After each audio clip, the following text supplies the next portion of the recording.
Okay, so in the last tutorial we were seeing how we can use Hyperledger Indy to issue verifiable credentials and see how this entire flow of registering deeds, getting registering verifiable credentials, schemas, definitions, issuing verifiable credentials, and then finally verifiable presentation part. So uh, we covered the uh, we covered the initial parts of the flow. The final part was left, which is verifiable presentations. So let me just quickly recap what we did in the last tutorial. So uh, we saw that a Hyperledger Indy is basically a collection of projects in which the most important ones are these three: Plenum, Node, and SDK. So to run a Hyperledger Indy network, you need to install Hyperledger node, or basically run Hyperledger nodes to form a network. So which you can do by either running it from the source or building an image and using that.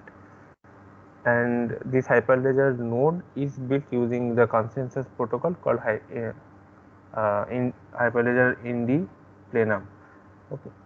So once you have some Hyperledger Indy nodes running, you can use this SDK called Indy SDK to connect to these nodes, or basically the node pool, which is the Indy network, and then start doing transactions.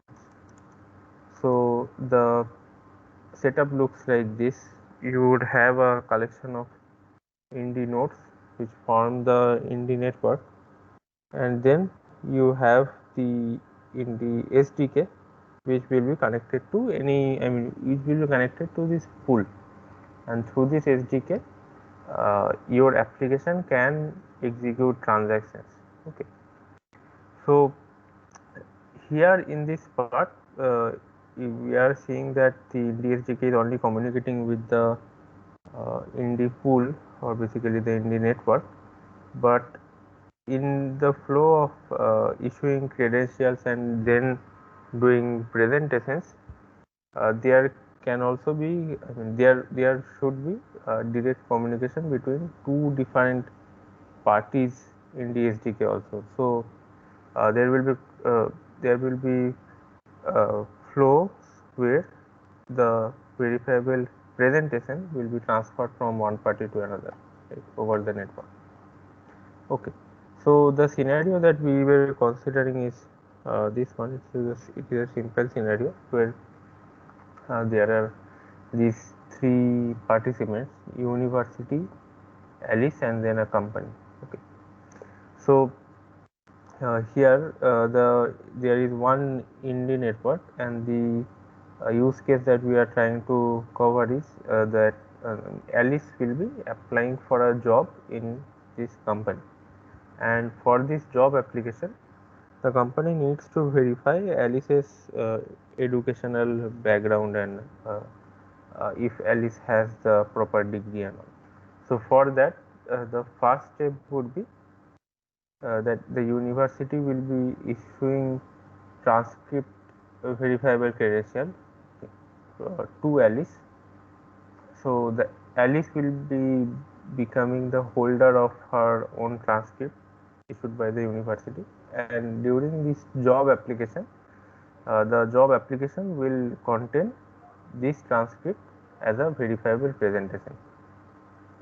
So in this flow of issuing VCs by the university and then verifying that which is done by the company, Indy network comes into picture. So Indy will be holding the so Indy network here is a verifiable data registry. Okay, so this Indy network will have all the DIDs which have been registered, and it will also have the credential schemas, credential definitions, and also optionally any revocation lists. Okay. So here we are not covering the revocation list scenario, but you can go through the documentation later and see how that works. So we saw that there are different types of nodes, stewards and trust anchors, and stewards can only write to the ledger. So in our setup, we already went through the initial steps of till issuing verifiable credentials. So the first step was getting the ownership for the stewards deed. Now in a real setup, when you have a real Indy network, it will be run by independent participants, right? So those independent parties will be running their own Indy nodes, and some of them will be Indy stewards. But in this the local Indy setup that we are doing, so we are creating everything in a single file and running everything in one program. Okay. So what we need to do here is in the same program will configure stewards deed, will also register some trust anchors, and then it will also have the code for the presenter, sorry, the issuer, the holder, and the verifier. Okay. So the holder will be presenting, the holder will become the presenter, right? So as a result, the first step is getting the ownership for the stewards DID. So when you are starting the Indy pool, the Indy nodes, you are already creating some Indy stewards, right? So at the beginning, when we run the Indy node, then there are some stewards which are there. Later new stewards can join, but we will be just configuring some of them. So here the key part was specifying the seed. So according to this seed, the private key can be generated by Indy SDK. Okay, so as a result, it can get ownership of the stewards deed if you set the proper seed. Okay, then after you have configured the steward, then you need to register the deed for government, university, and company. These three parties. What are the roles of these three parties? The government will be setting up the schemas. Schemas are basically, you can consider them formats which standardize some credentials, what fields a credential will have and what will be the encodings, etc. Then the university will be issuing the transcript and the company will be verifying it.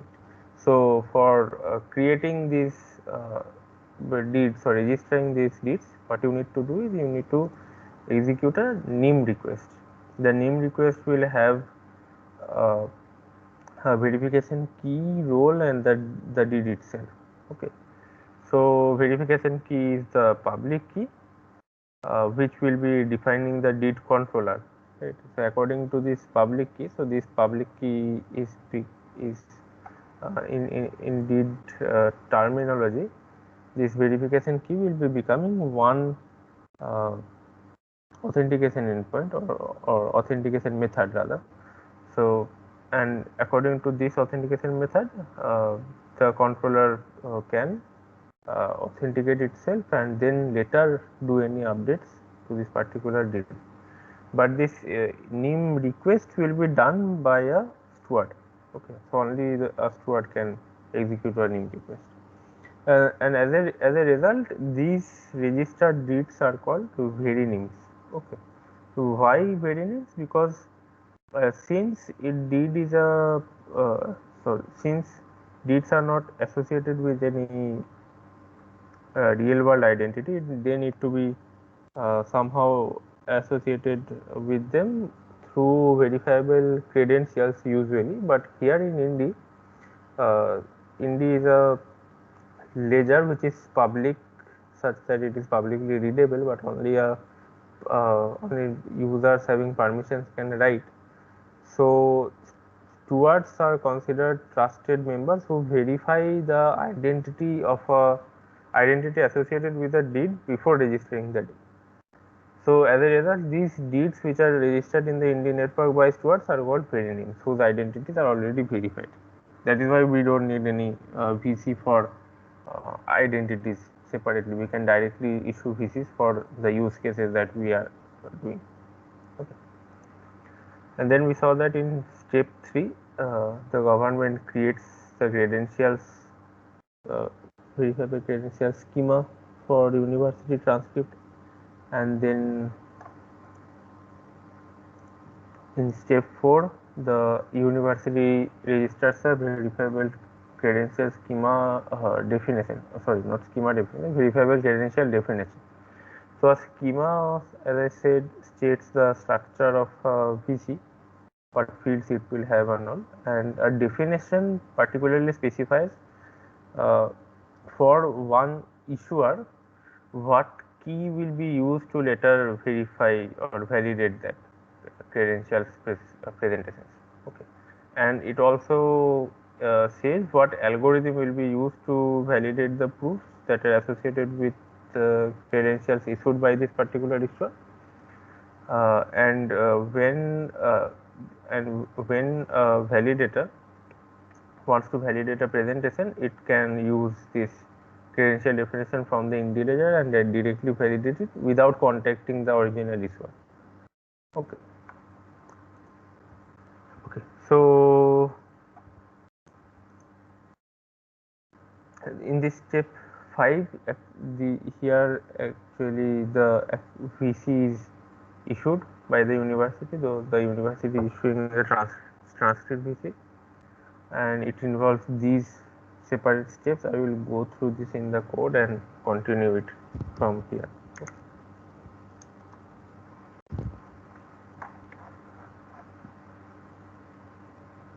So in this code we saw that there is one function called run, which is async function, and here we are doing all the steps one by one, configuring the pool, then accessing a steward or configuring a steward. So we create a wallet for the steward and with the particular key such that we can control it, and then the deeds or very names for government, university and company are registered. So these are the steps.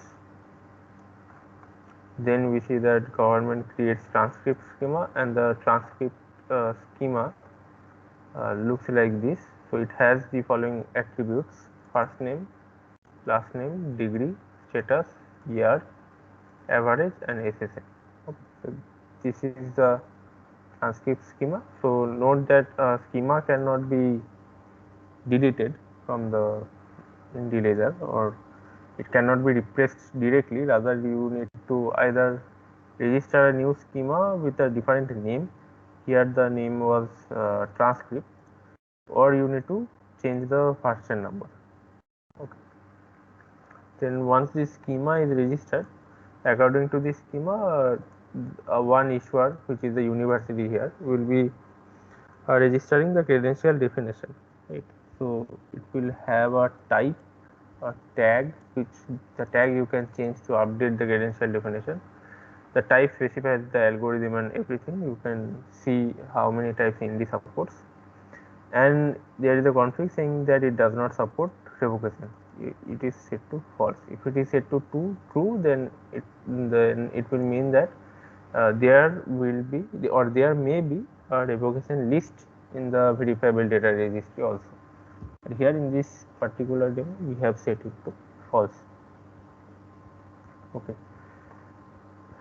Then university issues a credential and transfer it to Alice. Okay. How is it done? So there are several steps while the credential is issued.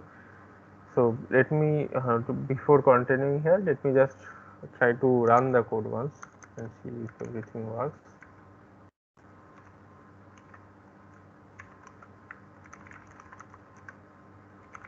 So let me just stop this INDI pool and start it again.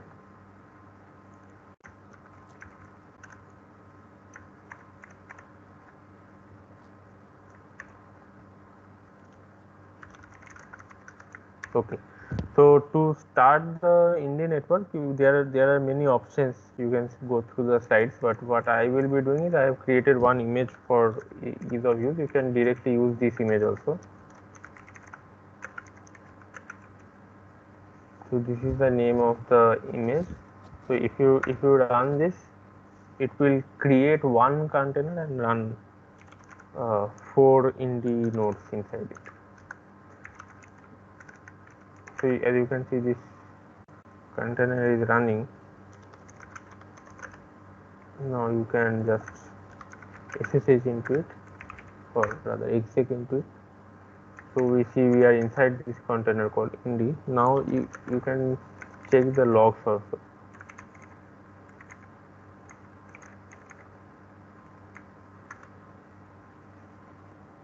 Yes, so you can see that you can just take it. Yes, you can see that one node, or say node 1 is running. It is printing few logs. Okay, so if you have any error, you will be able to see them in these logs. So var log in the sandbox, node 1 dot log, similarly node 3, etc. Okay, now we know that the indie ledger is running, so we will go ahead and run our code and see if it is working.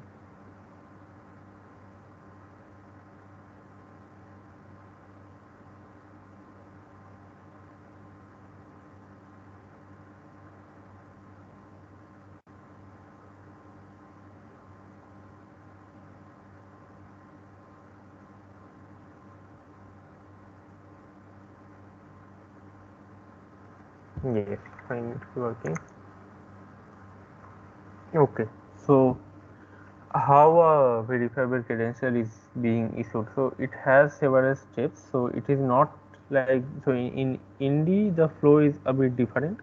The issuer is actually the issuer will be issuing the credential, but the request actually starts from here. I mean, the holder, where the holder is Alice here and the issuer is university. So Alice does not request for a credential, rather the issuer, the university, creates a credential offer. Okay, so the flow starts from a credential offer. So here the university needs to create a credential offer where it needs to specify the actual type of the credential. The type is defined by the credential definition. So since transcript credential definition was created by the university, so it creates a credential offer by specifying its own deed to the wallet, so the university wallet, and then passing the credential definition ID. Now this offer needs to be transferred to Alice, which will ultimately become the holder. So Alice gets this offer over the network. So this assignment, this variable assignment will be done. I mean, will be replaced by some communication, network communication. But here we are just simply copying it. Then after Alice receives this credential offer, it prepares a credential request from that offer. So before creating this credential request, it has to check the credential definition, if the credential definition is fine or not. So it from the credential offer, it extracts the credential definition ID, then fetches the credential definition from the indie ledger. Okay. So this is the function which is used for fetching credential definition from a credential definition ID. So given this ID, it will fetch the definition, and then according to this definition, it will it can validate. It may choose to validate the credential definition, and then it uses that to create a credential request. Okay. So this create credential request takes input Alice's wallet, the deed, then the credential offer which came from university, and the credential definition that was extracted from the credential definition ID from the ledger. And then this final thing is a master secret ID, which basically acts like a nonce generated by Alice, so that only Alice will be able to use this issued credential data. Okay, this is kind of a secret only known to which will be only known to the holder at the end. Okay, then this credential request is sent to the university. Ideally, I mean, the real scenario, it will be done over the network, but here we are just copying it from one variable to another. And finally, this step is the credential issuing step. So you will be setting the values raw and also encoded. So how this encoding works, you can find it in the documentation. So there are multiple encoding schemes according to this particular one, which is CL, or I think yes, CL. It specifies one encoding format. So for each field in the credential schema, that is the transcript credential schema, you have to set the values raw and encoded both. So here first name Alice, then last name, then the name of the degree, status is graduated, and year is 2015, and average is 5. Okay. So these are the different values, and using these values the issuer creates a credential like this, and finally this credential is transferred over the network to Alice. Okay. Now we will cover the part where Alice will be presenting this transcript credential to a company which will be verifying it according to the deed and the credential definition present in the INDI ledger. Okay. So let's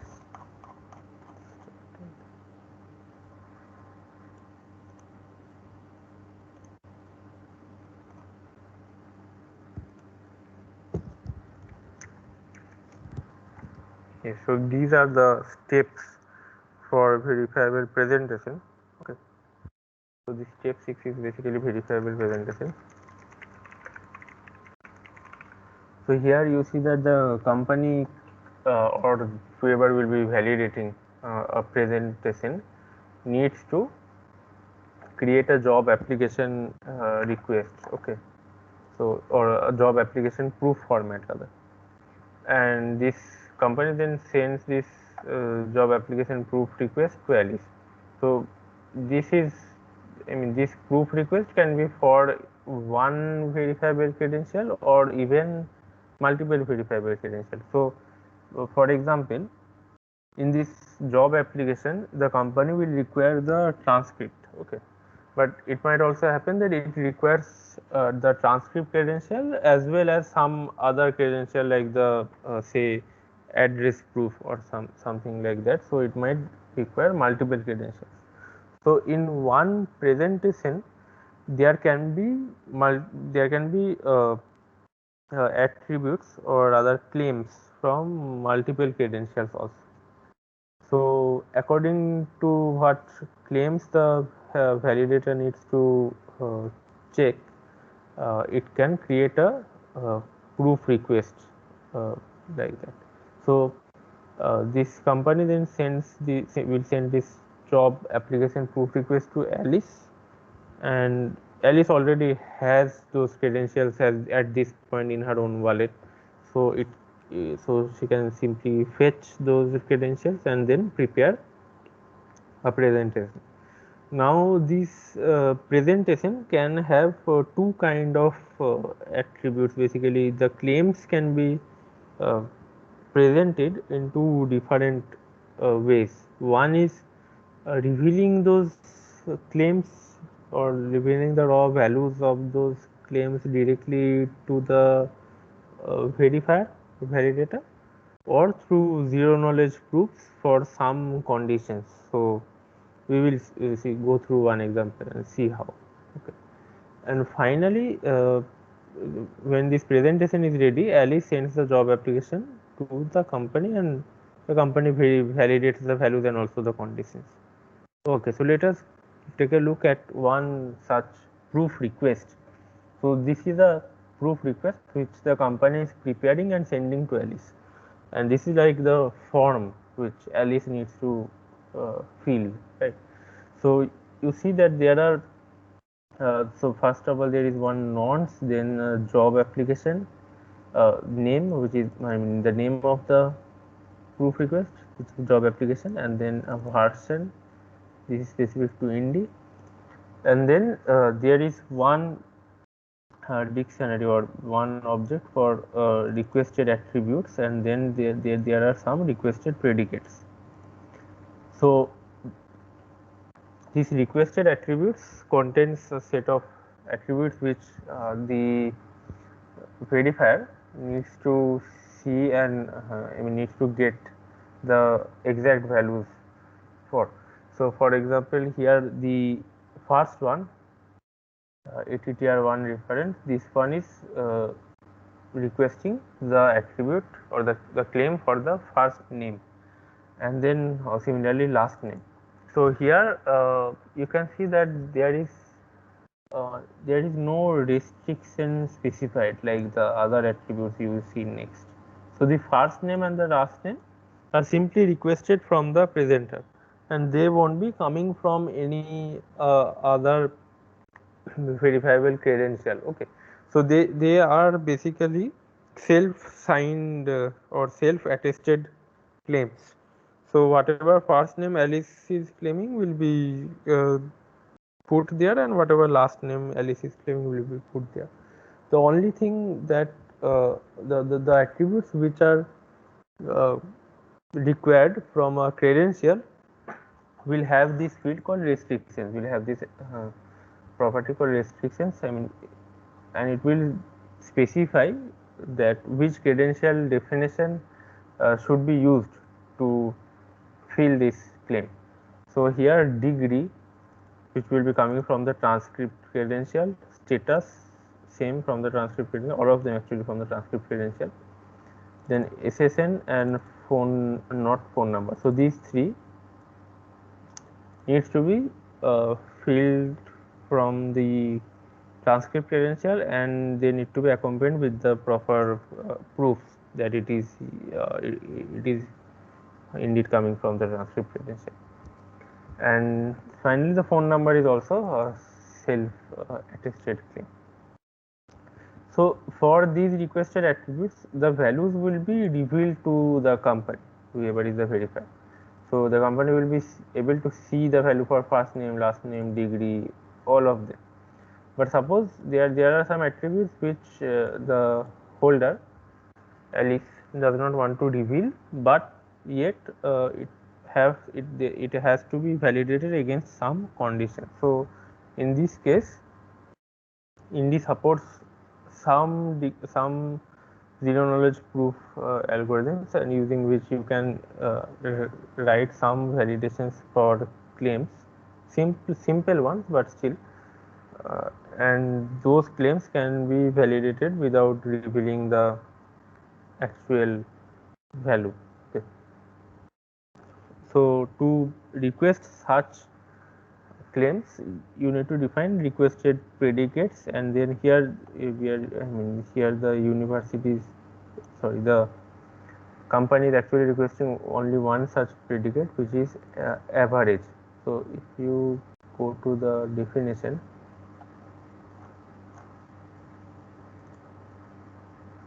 yes, there was this field called average, and this was basically the average, you can say average marks or average grade which was obtained by Alice in the university. Okay. And this average needs to be validated against this predicate type. So this is defining the condition against which it will be checked. So the p type is greater than equal to, and the p value is 4. Okay. And similarly, we are setting this restriction that the particular particular claim will be coming from the transcript credential definition of the university.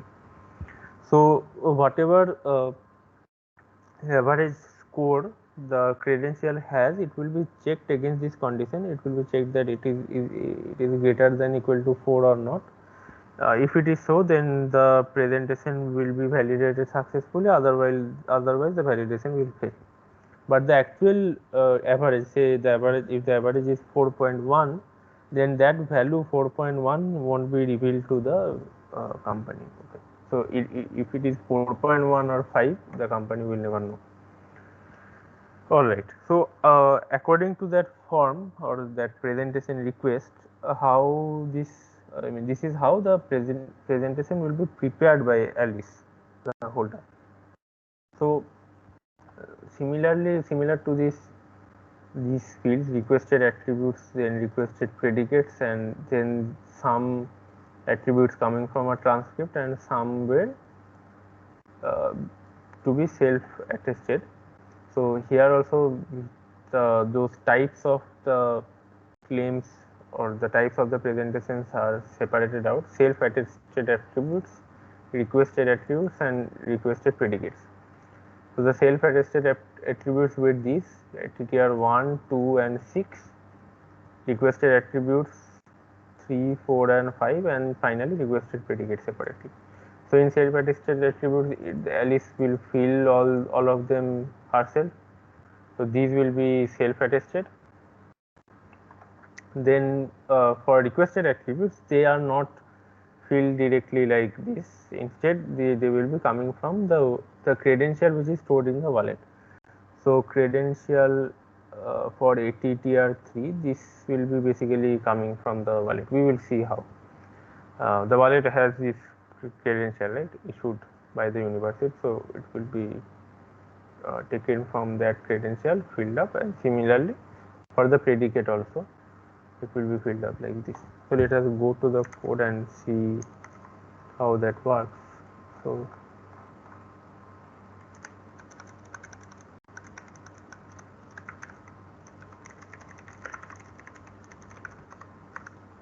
the first step will be creating application request.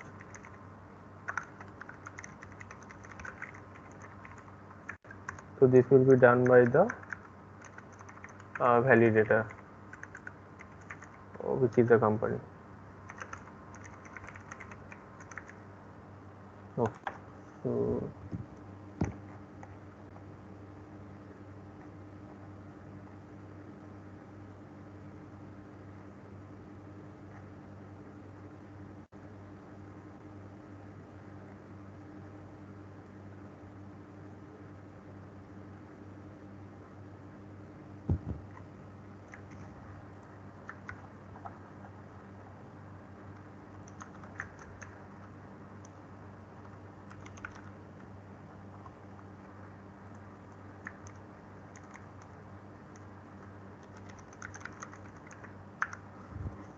So the company will be creating the job application request like this.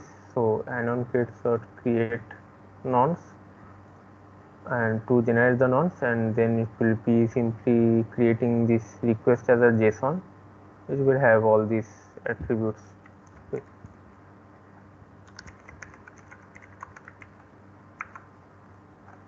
So it is requesting the credentials issued by the university, and then after the proof request is created, so the proof request is just one JSON. Okay, so json.umps num string, and then this is a dictionary. So the JSON will be created like this, and then it is being stored in this variable, and it has to be sent to Alice, the holder and the presenter. So how do we transfer it? Here we just reassign it to another variable, but ideally this would be over network,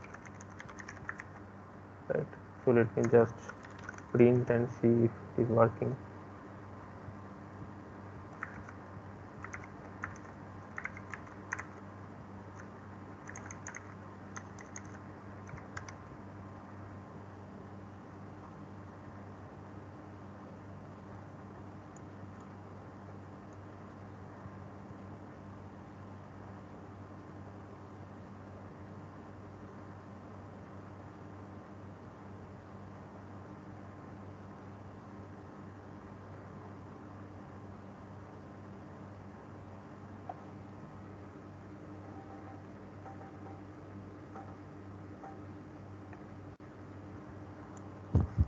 Okay, so you can see this particular JSON. Let me copy it and open it in.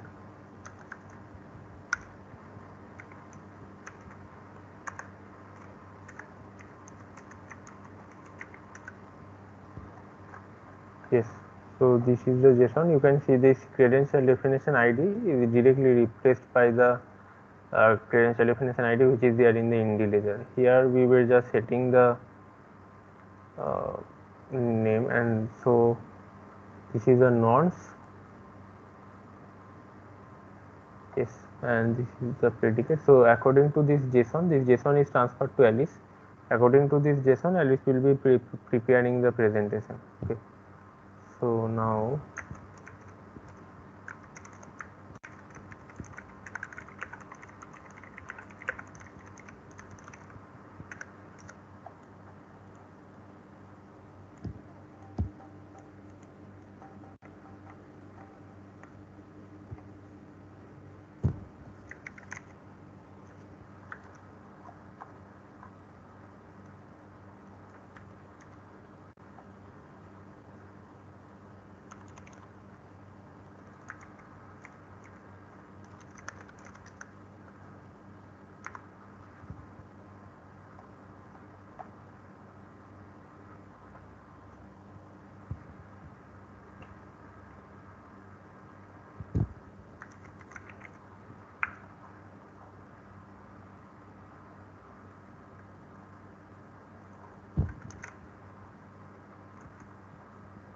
okay. So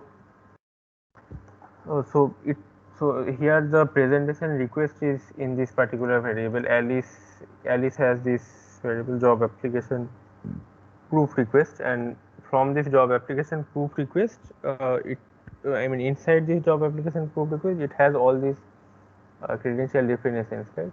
These things. So according to these definitions, Alice needs to fetch the required credentials. So for that, Indy provides this helper function called prover search credentials for proof.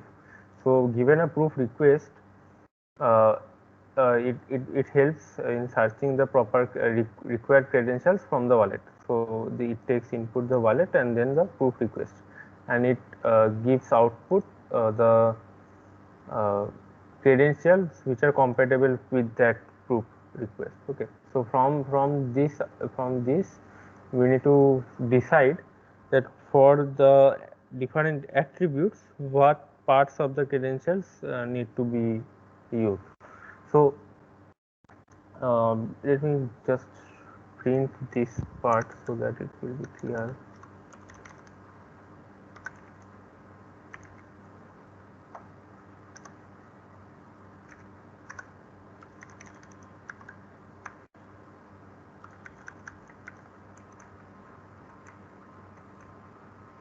And then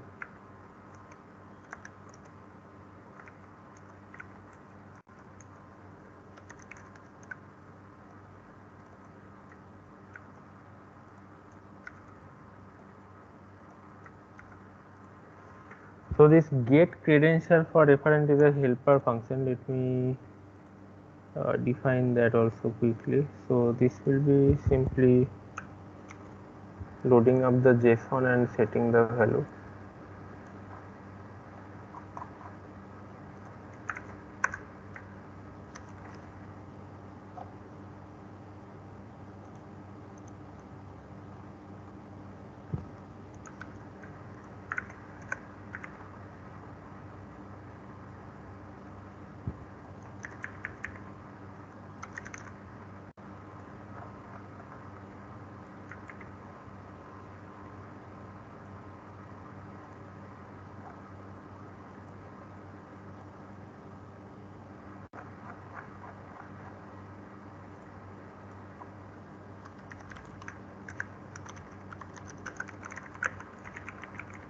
So I am just importing all the required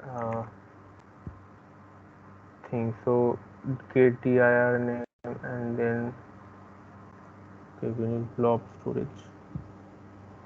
So blob storage is also in this utility. And get schema we haven't defined.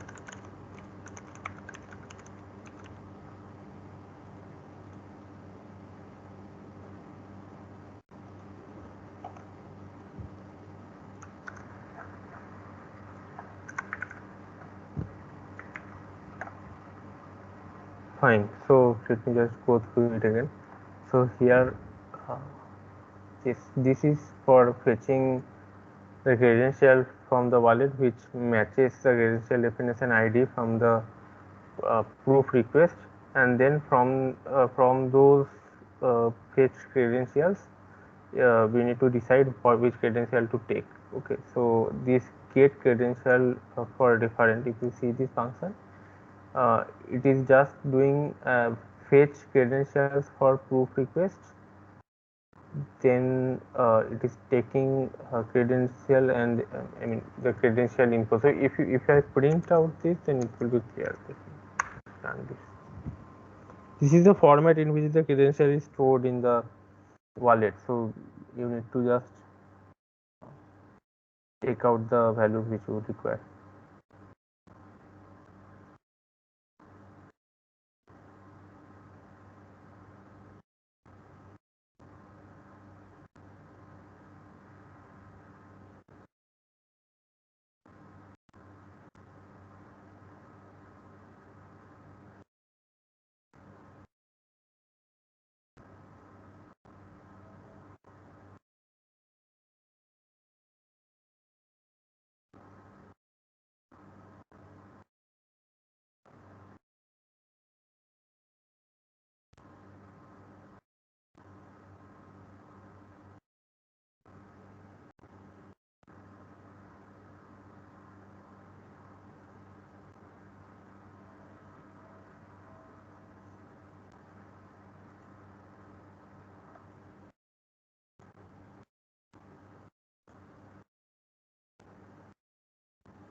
Okay, yes, so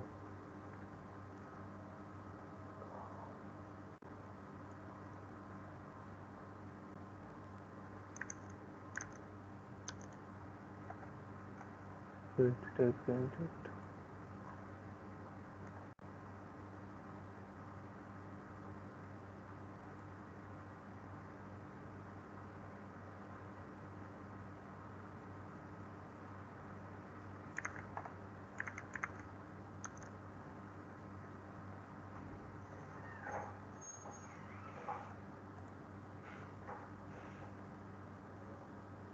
Yes, so here you can see that these are the values which are there. So the from here actually it is printing it nicely, but the actual structure is quite difficult. So here basically you are extracting the value which is required, right? And that is being done through this credential get credential for different. So different is basically, if you see this JSON, uh, this particular request, then you have seen that we need to fill up these uh, claims based on some restrictions. Okay, so and there are different attributes which are called reference, ATTR1 reference, 2 reference, like this. So for these different attributes you need to extract out the claims from these credentials and fill them. So for 1, 2, 3, 4, 5 we are setting up those, and then finally here in this step uh, to prepare the proof. Okay, so to prepare the proof we need to uh, use these two functions, annoncreate.prover close credential search for proof request, then uh, prepare this payload called uh, I mean we are calling it job application proof, and finally we are doing this revocations. If there are revocation states, then we are extracting the revocation states from the ledger.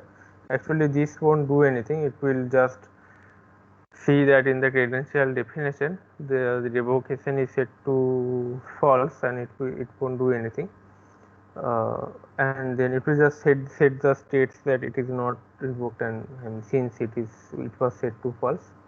And finally here you see that this payload we are setting up the self attested attributes, requested attributes, and requested predicates from the credential claims that we extracted in this step. Okay, so here, so we extracted the claims from the credentials we need. So from this variable create for attr1, create for attr3, so these things, these particular attributes are set.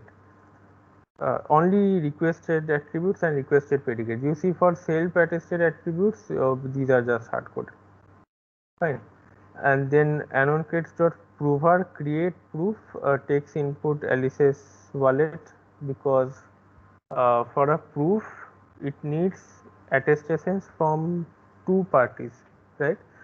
One is the issuer, which is already there in the credential which have been issued, and then the second one is from the holder. So here Alice is the holder. So in this prover create proof, it needs Alice's own wallet. So from the wallet, Alice's private key will be used, and then the proof request, which is basically the form, and finally the uh, job application requested credentials and schemas and the definition and revocation states if any. So let me go ahead and print this.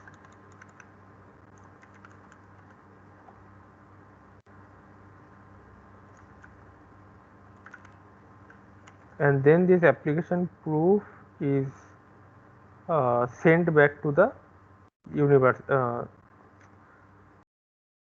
This would be not the university, this would be the company.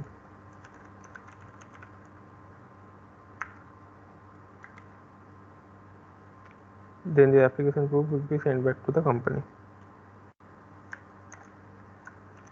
So let me go ahead and print the proof, and while it is running, I will just go through the next step, which is when how it is validated basically.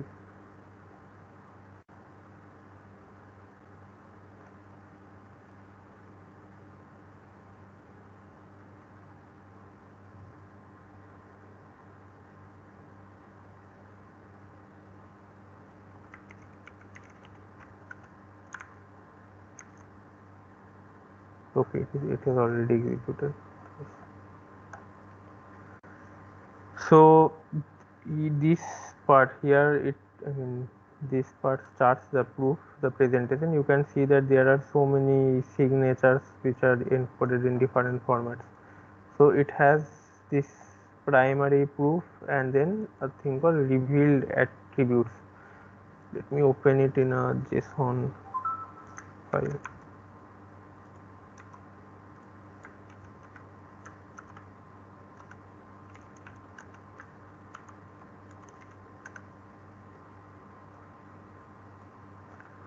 Okay, so you see this has proofs, requested proofs, identifier. So in the identifier it has the schema and the schema definition and revocation registry ID, which is set to null, right? Because as I said, the revocation list and the revocation was set to false. Then you have requested proofs. The requested proof looks just like similar to the proof request. Okay, it has the different attributes which were requested, and finally against this requested proof we have the proof payload. So this proof as primary proof, let me aggregated proof, yes. So if you see this primary proof, you have these revealed attributes. These are the encoding in encoded formats. Okay, then for each revealed attribute, actually for all each set of attributes coming from one credential, you have one signature. Okay, so if you have revealed attributes from multiple credentials, suppose here all the revealed attributes are coming from transcript credential, degree, SSN and status, but if it were coming, if these attributes were coming from different credentials, then they would have more proof, one for each such credential, right? Here the proof is basically signature of the issuer. And then we have this aggregated proof. This is basically the signature of the holder which is presenting, and it is not simply that, it has the nonce, the master secret, all of those things combined. Okay, so it forms the aggregated proof. So with this payload, I mean this entire payload goes to the, I mean this is the presentation, and this goes to the validator which will be validating the presentation. So this would be the final step.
Okay, so from this job application proof, this is the presentation. This was a JSON. So the first step, I mean since this was over the network, the first step for the verifier would be to load the JSON into this one. If we have created a variable called proof object, and then from this proof object, it needs to extract the schemas and the definition, and then it needs to basically it needs two things from the ledgers. One is the, so three things actually. One is schema, then another one is definition, and then if there are some revocation list, then the status of that revocation list from the ledger, right? So and these are the only three things which are required for validating it from the ledger, the verifiable data registry. So the key, the public key based on which the issuer's public key based on which it will be validated is there in the credential definition. Okay. Then with that,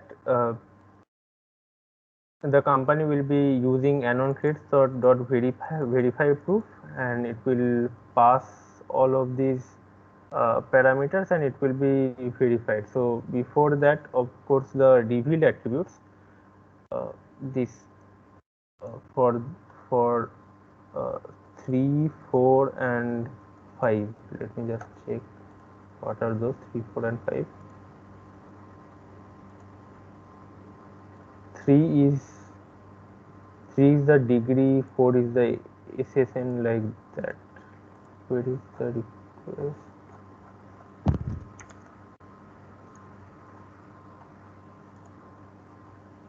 So 3 is the degree, 4 is the status, and 5 is the SSN. So these 3, 4, and 5 will be checked against a particular value. So here you see assert, then Bachelor of Science, comma marketing. This should be the value of attribute 3. Similarly, graduated should be value of attribute 4, and this should be the value of attribute 5. So these values are revealed, and then these are the self-attested attributes, same as this, just without any proofs. And finally, this one is for the predicate. So this will verify all the signatures, the signature of the issuer, the signature of the presenter, as well as it will verify the predicate. Okay, the predicate meaning this one that I talked about.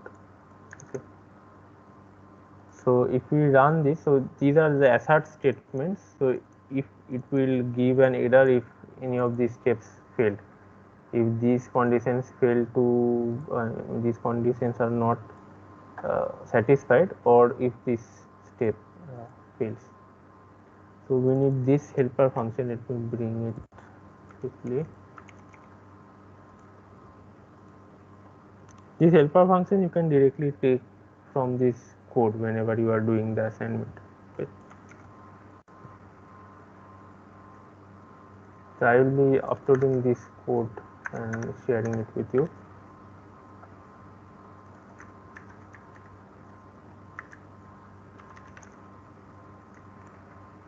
Fine. So what are we looking for? We will just see in the last step if we see any error. Okay. So let me just go ahead and run this.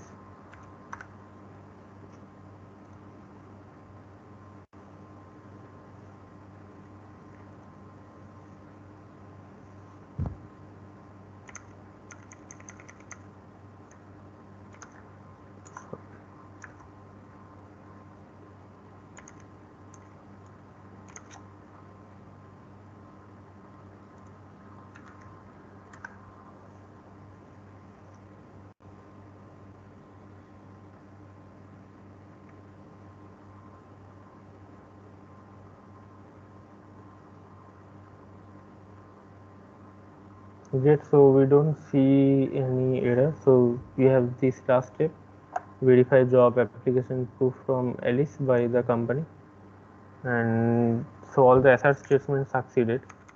So we can cross check this. So if we change this graduated to say not graduated, then it should fail.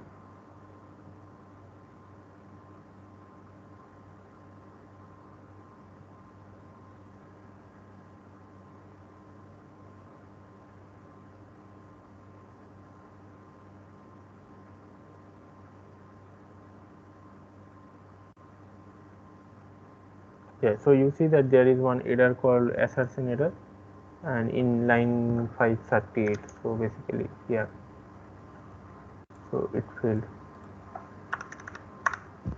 So therefore, if there is some problem with the proof, you will find one assert statement will say that it failed. Okay, this was the overall flow using only one verifiable credential. Okay, similarly, you can have many verifiable credentials combined into one presentation. So there is one assignment that I will explain here based on this Indy workflow. So here this use case is very similar to the one that we did. Actually, any use case would be having the same pattern. So there will be issuers and holders, and then verifiers, uh, and several credentials can be issued and then combined into one presentation, and they can be validated. So the pattern will stay same. So here we are doing a similar case where Sunil is a graduate student of NIT Durgapur who always wanted to pursue higher studies, and now he wants to join a master's program. So to support the finances, he wants to apply for an education loan from a bank. Okay, and the bank requires proof of an asset as well as the proof of admission to a reputed institute as evidence for the creditworthiness of the loan. So the bank will issue the loan only if it can get proof of a asset, proof of an asset, and also the proof that the student has been admitted to some reputed institute, and bank will validate that, and then only provide the loan. So here you will need to create four parties, or rather use these four parties: government, IIT Kharagpur, Sunil, and Citibank. Okay, so IIT Kharagpur is the institute where Sunil wants to, or Sunil has taken admission and is currently a student, and based on that information the government will be issuing the the bank will be issuing the loan. And then there is the government who will be issuing credentials for proof of property. Okay, and then this proof of property will also be used by the bank apart from IIT Kharagpur's student certificate, we can say bona fide student certificate. So what you need to do is very similar to the workflow that we just went through in the tutorials. So you need to launch IndiPool. It is recommended that you use this particular Docker image, otherwise I mean it might be more difficult if you try the other methods. And then you connect to the IndiPool. So you have to write one single program, okay, and that single program will handle all the parties, just as we did in this tutorial.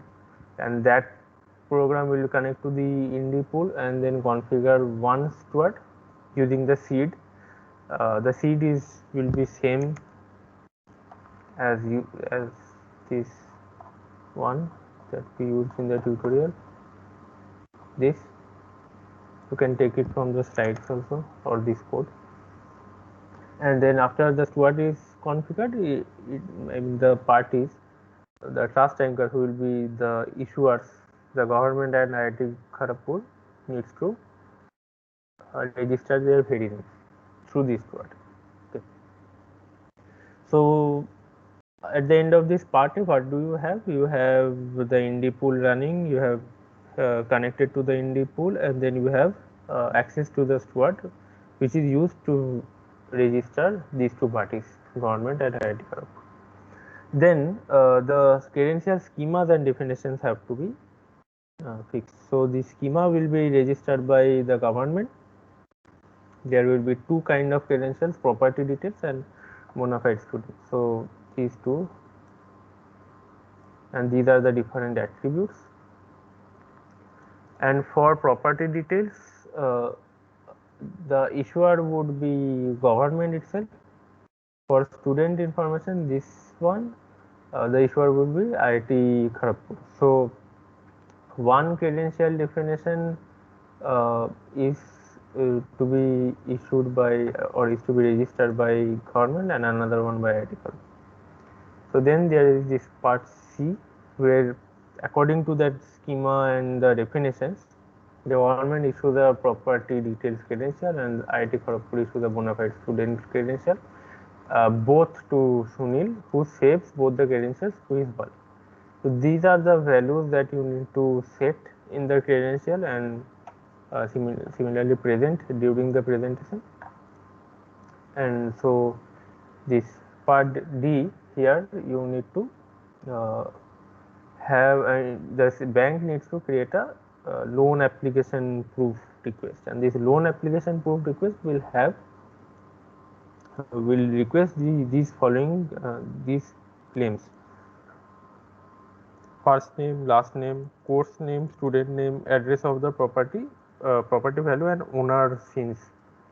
So this red colored claims should be coming from the credentials issued by IIT Kharagpur, and these blue colored claims about property would be coming from the credential issued by the government. And these brackets, in the square brackets, these are the conditions which you need to check. So student since and property value are the two claims which should not be revealed. Okay, they should be presented through zero knowledge proofs. Okay, so and then finally the when the bank receives this proof from Sunil, it needs to assert all the values against these values which are given here. So the assert statement should not be giving any error in your program. So combining all these steps, you need to create only one program So you can write it in Python just like we covered in the tutorial, or you can use other languages. But whatever you use, you create one file. If you are importing some utility, some other files, then you keep all of them in the directory, uh, in one directory, and name it as a6 underscore your roll number. So this directory will have your main file and all the other files that you need, okay, apart from the standard libraries and everything. So if you are writing in JS, then name this main file as main.js. If you are writing in Java, then similarly main. And in the first line of your main file, you should write your roll number as a comment. Then this entire directory, you have to compress it, zip it basically, and then upload it into Moodle. Okay. So do you have any questions regarding this tutorial as well as the assignment?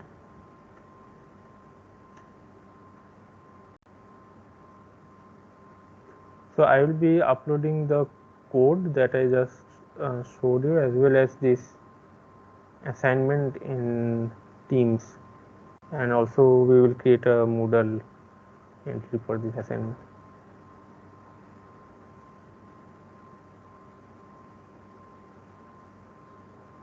So if you have any questions, please let me know.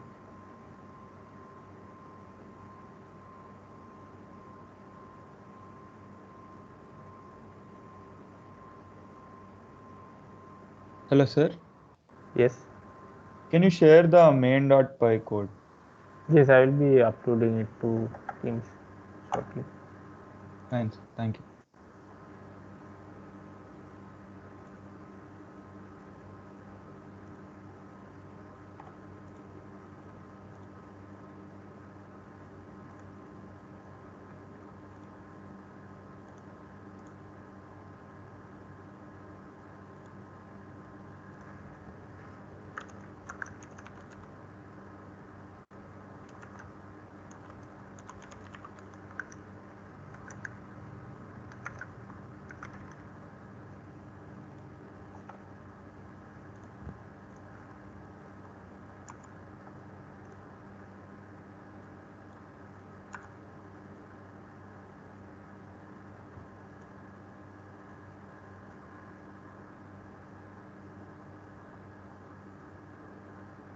Okay, so I have uploaded the main.py file in Teams in a separate folder called ND tutorial code. I will also be uploading the assignment there so that you can see it yourself.